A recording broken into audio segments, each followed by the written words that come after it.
can I just ask you about project-based teaching? I know the Yeah. schools I've worked in, there's quite a lot of projects that are developed and students go through a long process and they always end up with an outcome, or lots of teachers plan that there should be an outcome. Do you think project-based learning or project-based teaching is the best thing for our subject, and should there always be an outcome? Project-based teaching should have its place within the programme of study. So it would be ridiculous to say don't make anything. That design and make and evaluate is really, really important. But it shouldn't be exclusive.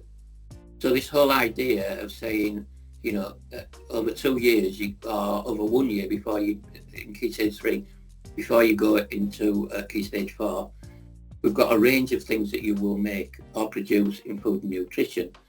You should have that, but you should condense them somewhat to leave room in the curriculum for everything that I've just talked about earlier. So competitions, spontaneous assignments where there isn't an outcome. The outcome is whatever you've done, whatever you've made as a team. Teamwork, competitions, I think I've just said that, but also responding to local needs. So you need to have a whole blend, and it goes back to those 3 words, what, why and how. What are we doing it? Why are we doing it? That's the important bit. And how can we improve or change it? So yes, but they're all important, not exclusive. And I probably would say that if you're just doing project-based learning, it's not good. I think a lot of teachers are scared and sort of take this emphasis that every child should take something home at the end of a project, so that they feel like as a department we're sending something home, the parents can see what we've been working on.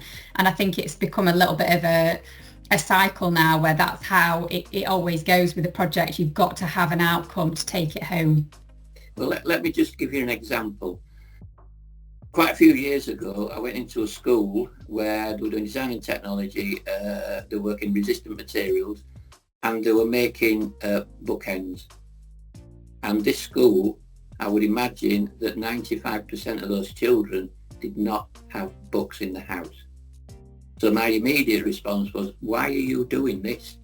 Don't you understand that the children that are compliant children that learn how to make these will take them home and then they'll just get thrown away because they've got no value and no meaning to those children and their home lives.